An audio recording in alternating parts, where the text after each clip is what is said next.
अस्सलाम वालेकुम। आज मैं आपके लिए बहुत ज़बरदस्त चीज़ लेकर आई हूँ। जायके वाली तो है ही है, लेकिन एक रेमेडी भी है ये। आप ये जब बनाएंगे ना तो आपके बुज़ुर्ग आपको बहुत दुआएं देंगे। ये मैंने ले लिए हैं जी, तिल ले लिए हैं आधा प्याली सफ़ेद तिल, और चारों मगज़ ले लिए हैं एक खाने का चम्मच भर के।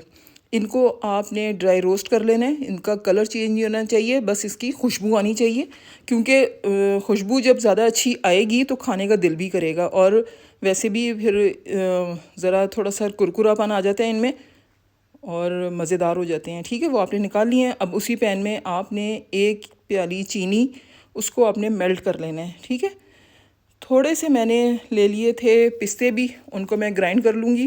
ठीक है, अगर आपके पास हैं तो ठीक है, वैसे मैंने जायके के लिए ले लिए थे और ताकतवर चीज़ तो है ही।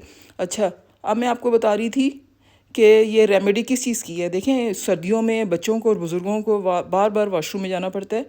ये मैंने ये ले लिए थे पिस्ते थोड़े से। ठीक है, तो इनको जब ये चीज़ आप बना के देंगी ना तो यूरिन जो है ना वो बहुत कम आएगा उनको, मतलब बार बार उठना नहीं पड़ेगा बुज़ुर्गों को, बच्चों को।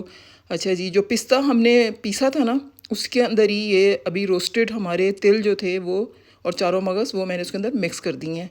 अगर पिस्ता है तो ठीक है, नहीं तो ज़रूरत नहीं है, तिल ही काफ़ी हैं और चारों मगज़। अब चीनी जब हमारी मेल्ट हो गई है, कैरामल टाइप सा उसका कलर आ गया है, तो फिर आपने बादाम डाल देने हैं इसके अंदर। ये मैंने 1 पाव बादाम, एक पैकेट था वो ले लिया।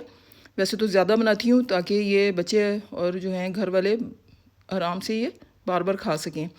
बादाम जो है वो इस तरह चीनी में रोस्ट करने से पता है क्या होगा, नरम पड़ जाते हैं, जल्दी चबाए जाते हैं, सख्त नहीं होते हैं ये।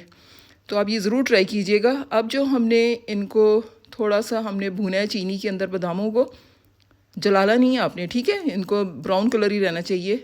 अब जो हमने चीज़ें मिक्स की थी ना, तिल और हमारे पिस्ता वगैरह जो था, उसके अंदर इनको हमने डाल देना है, बादाम को अभी हमने गरम गरम ही डाल देना है और अच्छी तरह इसको लपेटना है पेपर को। अच्छा, अपने हाथ वगैरह बचा के पेपर पे मैंने इसलिए डाला है कि ये ताकि फिर बाद में हट भी जाएगा ये। जब ये ठंडा हो जाए थोड़ी देर के बाद तो आप इसको हाथों से अलग आराम से कर सकते हैं। बहुत पसंद आएगा, ज़रूर बनाइएगा। मिलते हैं एक और डिश के साथ।